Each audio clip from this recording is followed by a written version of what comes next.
Good day, everyone. Today we will tackle on how is moral character being developed, a crucial aspect of personal and social ethics. Moral character shapes how we think, behave, and interact with others, influencing our decisions in everyday life. But how exactly is moral character formed? What factors contribute to its development? Let me first introduce my group members. First of all, I am Mary Rose Galeon, and together I am with Miss Rayan Balabindanyo, Miss Claire Alavanza, and Mr. Christian Ray Galandas. Now, let's begin by understanding its definition. Moral character refers to the set of ethical values, virtues, and principles that guide a person's actions and decision. It reflects qualities such as integrity, honesty, and a sense of right and wrong, all of which determines how individuals respond to moral dilemmas. According to Britannica Dictionary, the term moral means to what is right and wrong in human behavior, while character refers to the unique combination of qualities that distinguish an individual. In sense, moral character is the foundation of ethical behavior and plays a significant role in shaping a person's identity. How about moral character as a disposition? Moral character is not just about actions, it is also a disposition, meaning it represents a person's tendency to think and act in a particular way. This means that moral character is rational, stable, and reliable. It is not something that changes instantly, but is instead built over time. For example, an individual known for being compassionate is likely to consistently show kindness even in difficult situations. However, moral character is not solely innate. It is influenced by personal and external factors, which we will now discuss. There are several factors that influences moral character development. Let's start with personal factors. First, personality traits. These are the natural tendencies and behavioral patterns affect moral choices, such as some individuals are naturally inclined towards kindness, honesty, or resilience, making them more likely to act ethically. However, personality does not determine morality. It is also shaped through experience and conscious efforts. For example, a naturally introverted person may not be outspoken, but they can still demonstrate strong moral character through loyalty and reliability. Second is the cognitive development. As people grow, their ability to analyze moral dilemmas improves.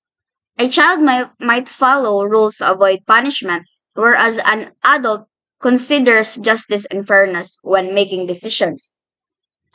For example, a teenager may return a lost wallet because they understand that helping others maintains social trust, not just because they fear consequences. Third one is the ability to manage emotions and understand others' feelings, contributes to ethical decision making. Those with strong emotional intelligence are more likely to act with empathy and fairness. For example, a manager who remains calm and resolves workplaces conflicts diplomatically shows emotional intelligence in action. Next is self-awareness. When recognizing one's own values and biases allows individuals to act with integrity rather than being influenced by peer pressure or external forces. An example of that is a student who values honesty may choose not to cheat on an exam even if their peers are doing so. For the personal factors is intrinsic motivation. Some people are driven to the right thing simply because they believe in it without needing external rewards.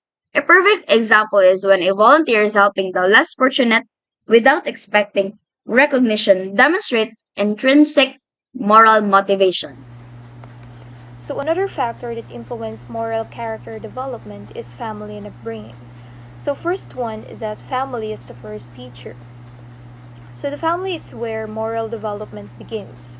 Children observe their parents and siblings, learning what is acceptable behavior. For example, if a child sees their parents helping a neighbor in need, they are more likely to develop a sense of kindness and generosity. Second one is that parental influence. Children often imitate their parents' actions and words. So, if parents use polite language and show respect to others, their children will likely do the same. For instance, a child who sees their parents saying thank you and please will naturally adopt these habits. Third one is that instilling core values. Honesty, respect, and responsibility are not inherited traits, they are taught. So, parents and guardians instill these values through daily interactions. So, for example, when a parent encourages their child to return a lost wallet instead of keeping it, they are teaching honesty. Fourth one is that discipline shapes character. So, discipline plays a crucial role in moral development. Fair and consistent discipline helps children understand accountability. For example, if a child breaks a rule and faces reasonable consequences such as losing playtime for not finishing homework, they learn responsibility and integrity. Fifth one is that social skills start at home. The home is the first place where children learn social skills like fairness, empathy, and cooperation. For instance, siblings who share toys and take turns develop patience and consideration for others, which help them interact positively with peers outside the home. Sixth one is that a loving environment matters. So, a child who grows up in a caring and supportive environment tends to develop compassion and ethical decision making skills. So, for example, a child who feels loved and valued will be more likely to show kindness to others and make moral choices based on empathy rather than fear. And last one is that action speaks louder than words. So, children learn more from what they see rather than from what they are told. So, a parent who tells their child to be honest but frequently lies will send mixed signals or mixed messages to their children. So, on the other hand, a parent who consistently tells the truth, even in difficult situations, that teaches their child integrity through example. Factors affecting moral character development, education and social development. We have here education. First bullet. Curriculum teaches ethical decision-making skills. Schools incorporate ethics, social studies, and literature into their curricula to help students understand moral principles and apply them in real-life situations. Subjects like philosophy, civic education, and character building courses train students to critically assess ethical dilemmas and make informed moral choices. Exposure to diverse viewpoints in structured classroom discussions enhances their ability to think ethically and make sound moral judgments. Second bullet. Critical thinking fosters moral reasoning abilities. The ability to think critically enables individuals to evaluate different perspectives and develop well grounded moral reasoning. Through classroom debates, ethical case studies, and problem solving exercises, students learn to weigh the consequences of their actions and the moral implications of various choices. Also, critical thinking helps in resisting peer pressure and making independent, ethically sound decisions. Third bullet. Teachers model ethical behaviors for students. Educators or the teachers play a pivotal role in shaping moral character by demonstrating honesty, fairness, respect, and empathy in their interactions with students. When teachers uphold strong ethical standards, students are more likely to adopt similar behaviors.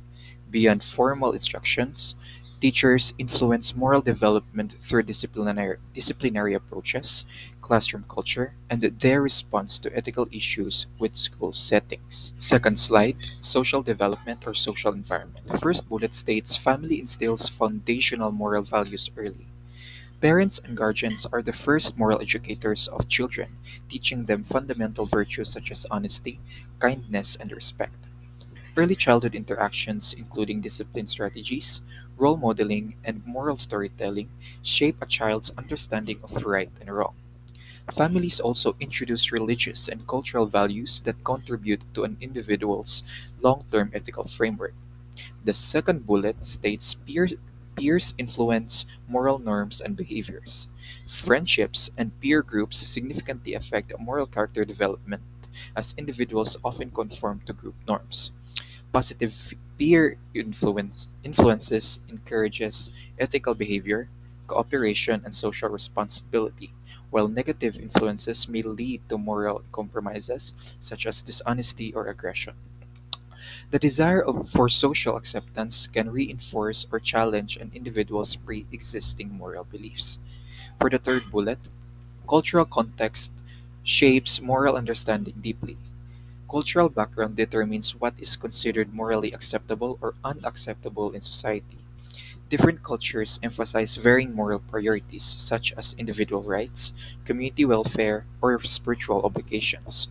Exposure to multiple cultural perspectives through travel, media, and social interactions broadens one's moral understanding and tolerance for diverse ethical viewpoints. Overlapping factors. First bullet. Social interactions enhance moral reasoning development.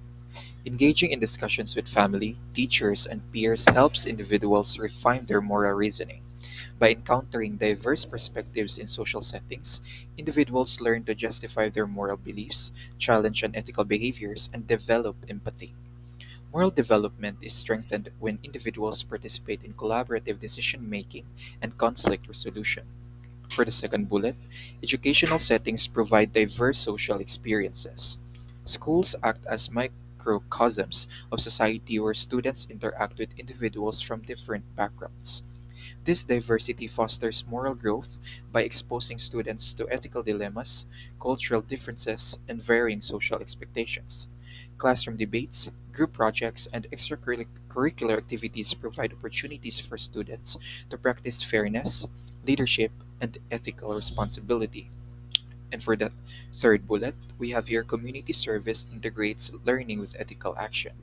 Service learning programs, volunteer works, and social activism allow individuals to apply moral principles in real world scenarios. When students participate in environmental conservation, humanitarian aid, or social justice initiatives, they develop a deeper sense of responsibility and compassion.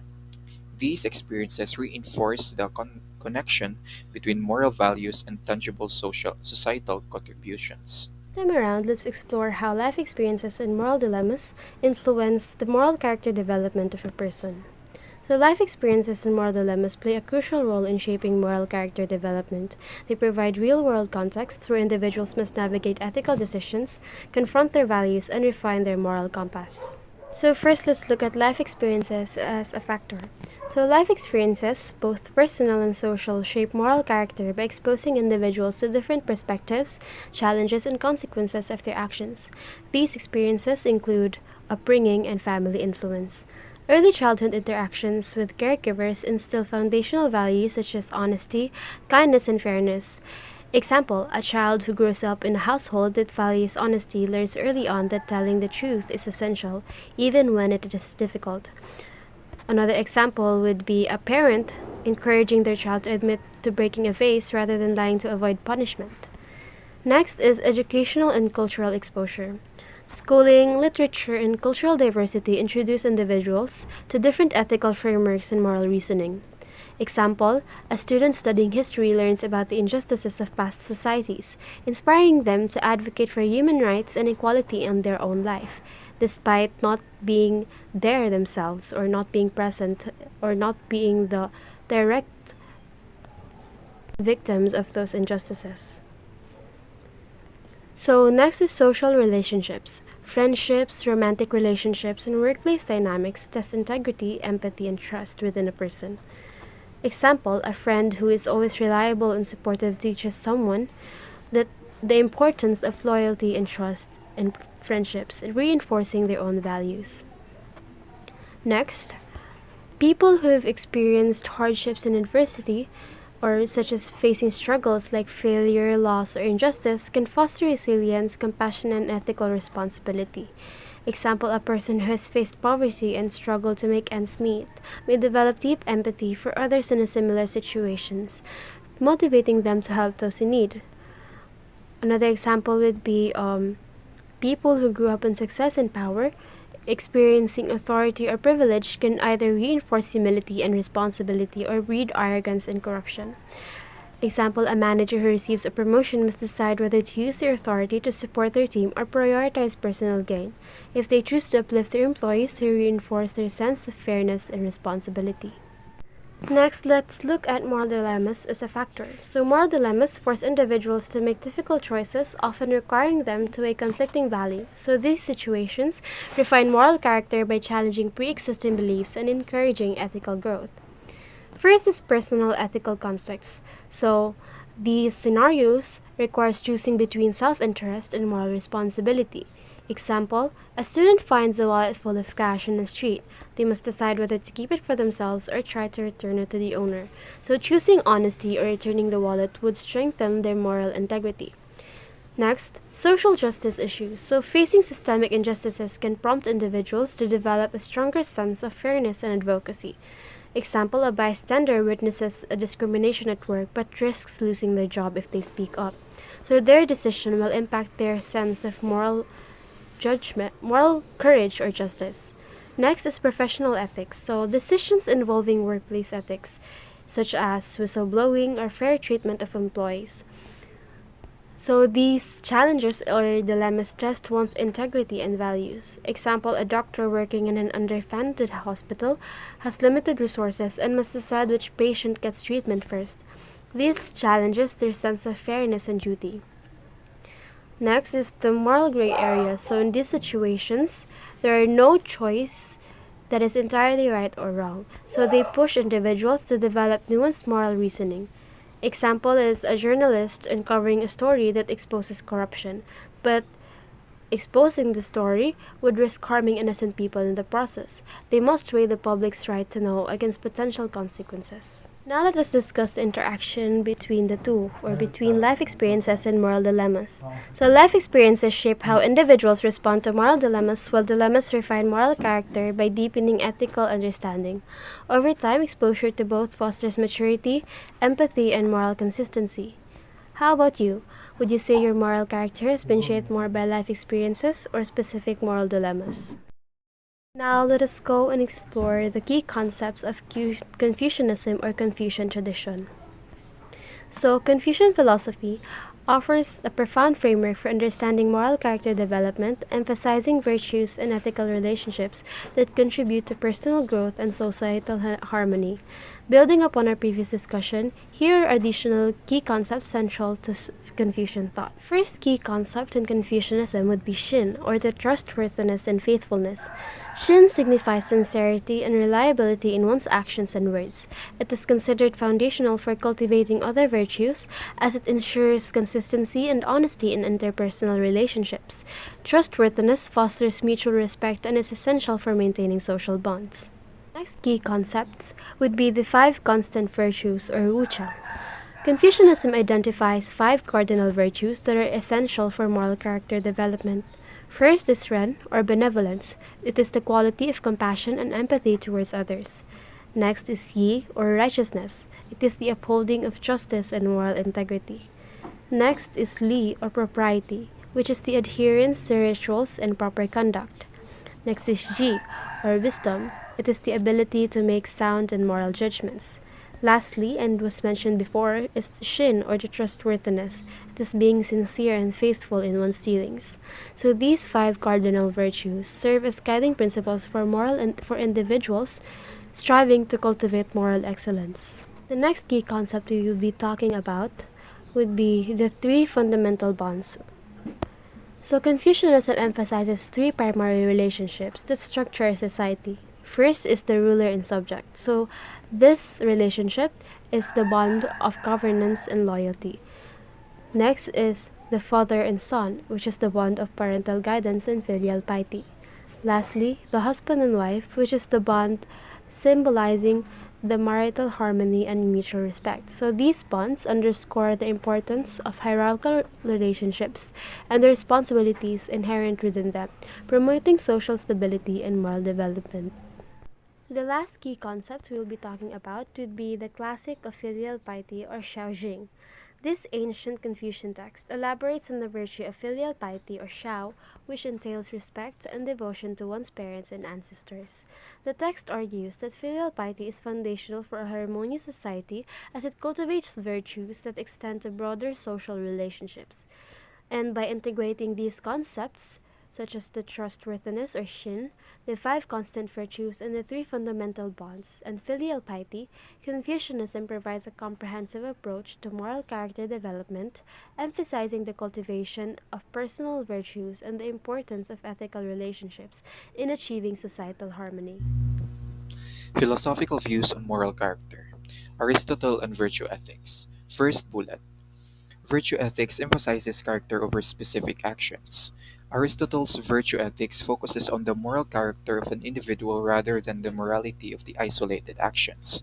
He believed that virtues such as courage, honesty, and generosity are habits that must be cultivated over time. These virtues lie between two extremes or vices, which he called golden mean. For example, courage is the mean between recklessness and cowardice. By consistently practicing virtuous behavior, individuals develop a moral character that guides them to make ethical decisions naturally. For the second bullet, eudaimonia is the ultimate goal of moral character. Aristotle introduced the concept of eudaimonia, often translated as flourishing or happiness, as the highest good for humans. He argued that achieving eudaimonia requires living a life of virtue and fulfilling one's potential. This state of flourishing is not merely about personal happiness, but about contributing positively to society and living in harmony with others. Aristotle believed that moral character is essential for attaining eudaimonia, as it enables individuals to act in accordance with reason and their true purpose. And for the third bullet, we have here practical wisdom bridges virtue and moral actions. Aristotle highlighted the importance of pronices or practical wisdom in moral character development. Practical wisdom allows individuals to discern the right course of an action in specific situations by applying their virtues. It is not enough to possess virtues, one must also know how to use them effectively. For instance, generosity requires knowing when and how much to give, ensuring that the act benefits others without causing harm. Practical wisdom is developed through experience and reflection, making it a cornerstone of Aristotle's virtue ethics. Now, there are psychological theories on how moral character is being developed. To mention a few that will be covered in our topic, these are Piaget's theory of moral development, Kohlberg's stage of moral development, and social learning theory by Albert Bandura. Let's start with Piaget's theory of moral development. To understand adult morality, Piaget believed that it was necessary to study both how morality manifests in the child's world as well as the factors that contribute to the emergence of central moral concepts such as welfare, justice, and rights. Understanding how morality develops in childhood is crucial because the foundation of moral character is built in our early years. In this theory, there are two key stages: heteronymous morality and autonomous morality. The first is the heteronymous phase. This phase is more common among children. It's characterized by the idea that rules come from authority figures in one's life, such as parents, teachers, and God. It is also involves the idea that rules are permanent no matter what. Thirdly, this phase of moral development includes the belief that naughty behavior must always be punished and that the punishment will be proportional. This absolutism is in moral development is seen in children's play from ages of 5, where they exhibit a blind belief in the rules and ideas of right and wrong passed to them by the elders. The second phase in Piaget's theory of moral development is referred to as the autonomous phase. This phase is more common after one has matured and is no longer a child. In this phase, people begin to view the intentions behind actions are more important than their consequences. This phase also includes the idea that people have different morals and that morality is not necessarily universal. People in the autonomous phase also believe rules may be broken under certain circumstances. In this phase, people also stop believing in the idea of immanent justice. So I have here an overview of the Kohlberg stages of moral development. So Kohlberg proposed that moral development occurs in three levels, each with two stages. So for level 1, pre-conventional morality. So stage 1, it is a punishment obedience orientation wherein actions are based on avoiding punishment. Stage 2 is at the reward orientation, wherein decisions are made based on self-interest and rewards. Level 2 is a conventional morality, and we have here two stages as well, which is the stage 3 and stage 4. Stage 3 is a good boy and good girl orientation, wherein morality is influenced by social approval, and stage 4, the authority orientation, wherein laws and rules are followed to maintain order. And for the level 3, that is the post conventional morality. Stage 5, social contract orientation, wherein individuals recognize that laws exist for a common good but may challenge unfair rules. Stage 6, which is the last stage, is the ethical principle orientation, wherein morality is based on universal ethical principles rather than external rules. So this is just an overview of the Kohlberg's theory. So the next reporter will discuss each stage in a more detailed way or in more detail. So Social learning theory is a concept introduced by psychologist Albert Bandura. This theory explains that learning is not just about direct experience. It also happens through observation, imitation, and modeling. In other words, we learn by watching others and adopting behaviors based on what we see. Unlike traditional learning theories that focus only on rewards and punishment, Bandura emphasizes that both environmental and cognitive factors play a role in shaping behavior. This means that our attitudes, emotions, and level of attention influences what we learn from others. There are three core concepts of social learning theory. The first concept is that people can learn through observation, and Bandura identified three basic models of observational learning. First, learning by direct watching another person perform a behavior. For example, a child learns to tie their shoes by watching a parent do it. Second is learning through a fictional or real character in books, movies, or televisions. For instance, a teenager may adapt positive traits from a role model they admire in a film. Last is learning through outspoken or written explanation, such as teacher explaining how to solve a math problem. Conclusion: moral character is developed, not innate. It involves true life experience, education, and social interactions rather than being inherited at birth. Next is early childhood plays a crucial role. Piaget and Kohlberg's theory highlight how children transition from rule-based morality to independent moral reasoning. Third one is social influences shape moral growth. Bandura's social learning theory emphasizes that individuals learn morality through observation, imitation, and reinforcement from family, peers, and society. Next is personal factors guide ethical decision making. Traits like emotional intelligence, self-awareness, and intrinsic motivation influence how individuals respond to moral dilemmas. The next bullet is life experience refine moral character. Facing challenges, ethical conflicts, and real-world dilemmas help individuals strengthen their sense of right and wrong. Education and cultural expose enhance moral reasoning. Schools, communities, and diverse social settings provide opportunities to develop ethical perspective. Last is moral development in a continuous process. As people encounter new experience, their values and moral character continue to evolve, reinforcing integrity, fairness, and responsibility.